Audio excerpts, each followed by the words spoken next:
kerja di situ pulang seolah gak boleh lewat jalan itu. Di jalan setapak. Jalan setapak itu. Suara orang jalan tiba-tiba di belakang saya, suaranya. Ngikutin nih. Ngikutin. Itu udah gak karuan. Ini bulu udah merinding semua merinding, nih. Merinding semua udah nih. gak karuan. Kenyataannya emang bener di situ dulu ada kejadian orang gantung diri. Bisa ngasih tahu ya? Berapa tahun nih sering ngasih tahu? Ngasih tahu ke saya. Dia selalu tanya, ayah itu di pohon apa? Cewek kenapa duduk di situ? Gitu. Lalu?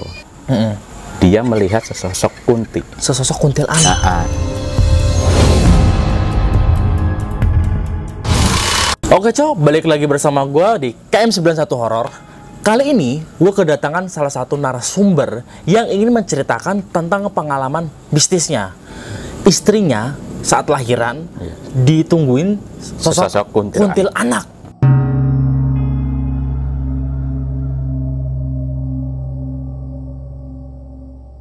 Namanya siapa? Nama saya Sugianto. Dan cerita mistisnya seperti apa nih, Kang Sugi ini? Jadi cerita awal ininya saat saya cerita bisnis ini, saya kan sebagai driver nih, bekerja nih. Driver nih. Saya bekerja di sebuah perumahan. Di sebuah perumahan. Lalu? Perumahan itu.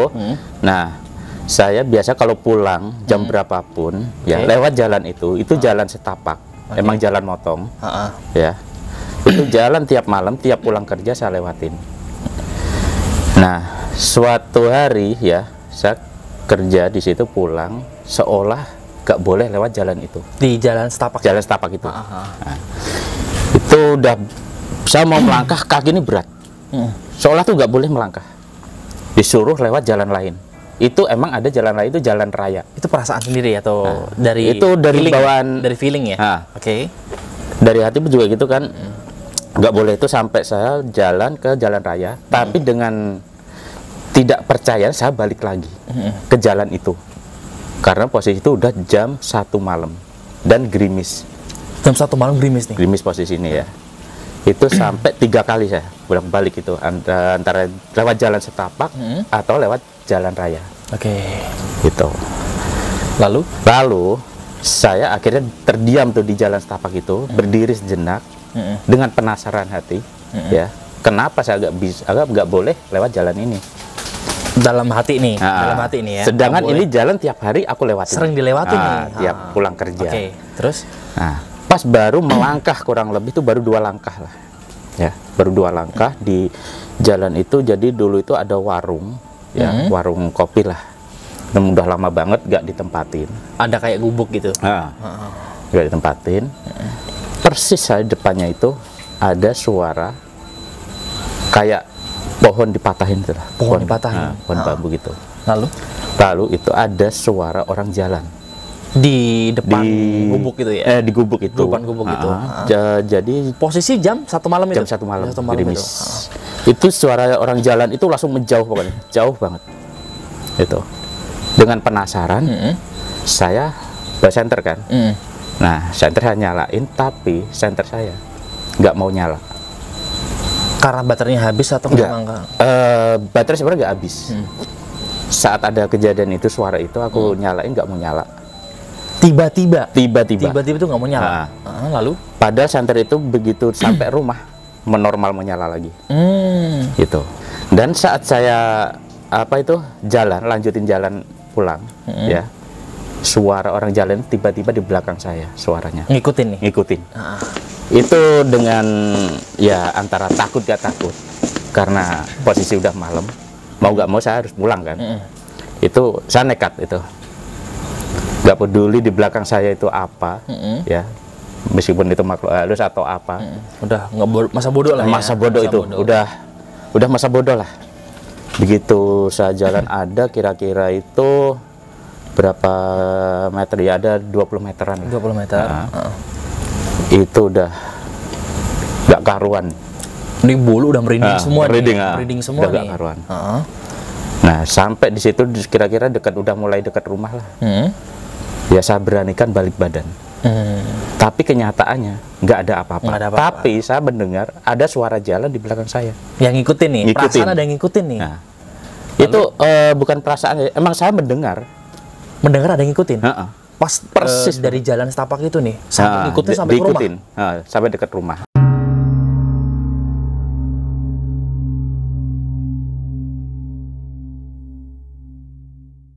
Itu kan posisi saya, istri saya kan hamil tuh. Oh, posisi lagi hamil. Itu udah hamil tua. Dan besoknya, besoknya istri saya itu melahirkan. Besoknya melahirkan, lalu?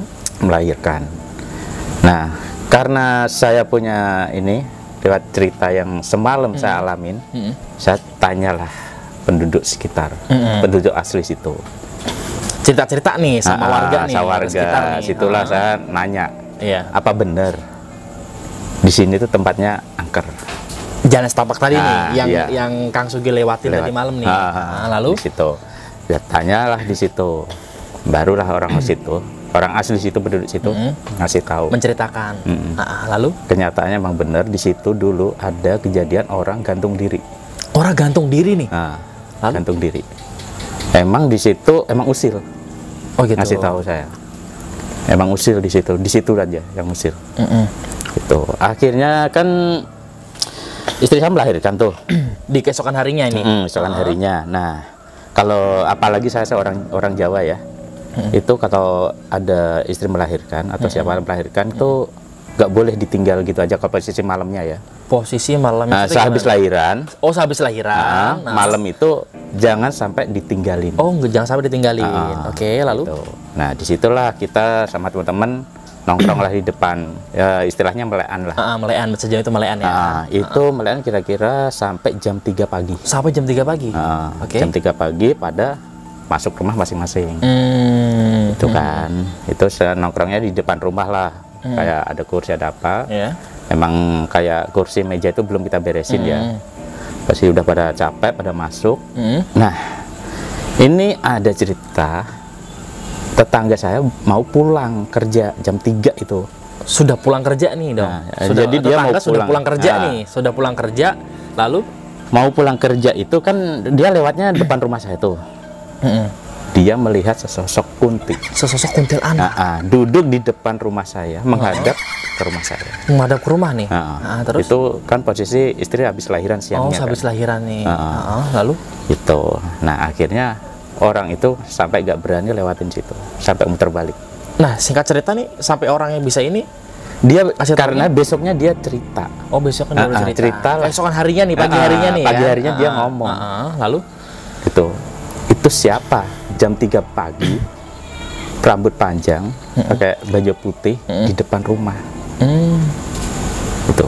Nah, disitulah aku jadi penasaran apa iya yang kemarin ngikutin saya. Menghubungkan nih, dihubungkan dengan yang waktu malamnya ini. Yang pulang kerja itu. Lalu? Itu. Nah, cerita orang-orang situ emang benar, disitulah ada kuntilanak. Oh, yang dari gubuk tadi itu, yang ngikutin pulang. Oh, gitu. Wah, ini benar-benar ceritanya nih serem banget nih ya. Lalu selanjutnya seperti apa nih? Nah, disitulah akhirnya kita tiap malam ya jagain anak kita. Itu sampai subuh. Sampai subuh. Ini tiap malam. Itu gangguinnya itu setiap hari, setiap malam atau bagaimana? Saat dia mengganggu atau hanya sekedar menampakkan nih? Dia nampakin, nungguin di depan kontrakan. Itu harusnya nggak boleh ada kayak gitu. Harusnya nggak boleh ya? Makanya selama 7 hari itu harus kita jagain. Gitu.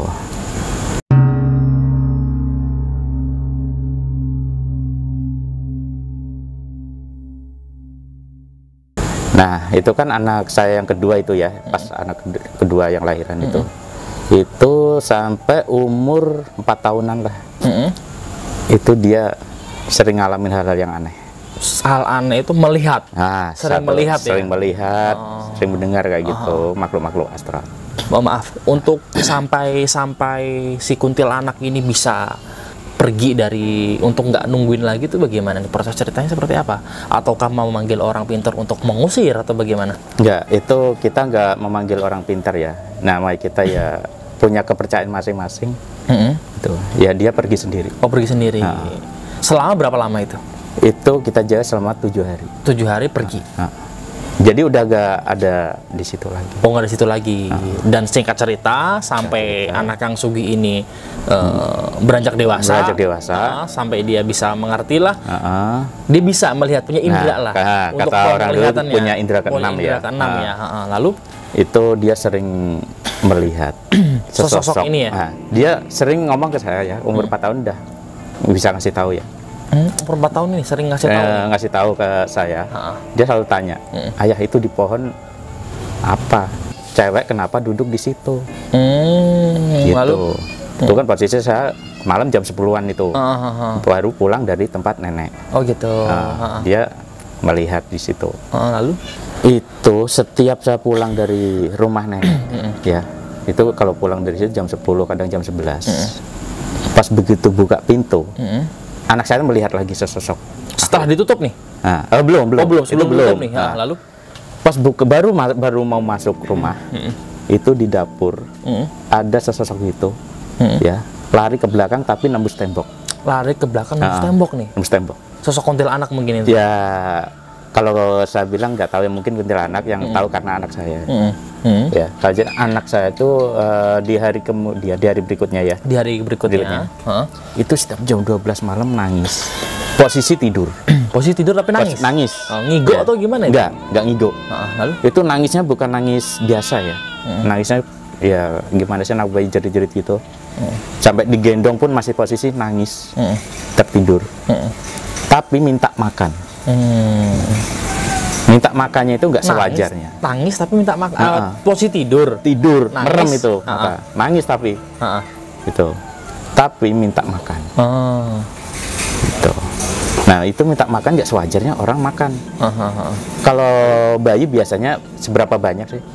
Gitu kan. Nah itu saya kasih makan nasi aja. Itu yang dimakan nasi aja, nggak mau dikasih lauk. Lalu? Nah itu nggak cukup semangkok 2 mangkok. Setiap itu habis, minta lagi. Ya? Setiap mangkok satu habis, minta lagi. Itu terus menerus sampai begitu azan.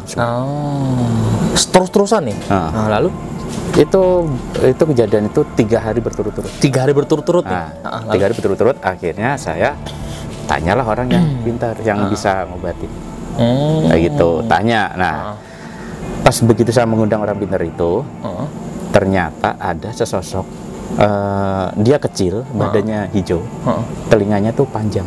Apa itu? Ya, saya nggak tahu. Tuyul atau apa? Nggak tahu sih. Pokoknya itu nakal banget itu katanya. Nah, disitulah saya manggil orang pintar, akhirnya dia usir di situ. Alhamdulillah sampai situlah anak saya udah nggak rewel lagi. Udah nggak rewel lagi.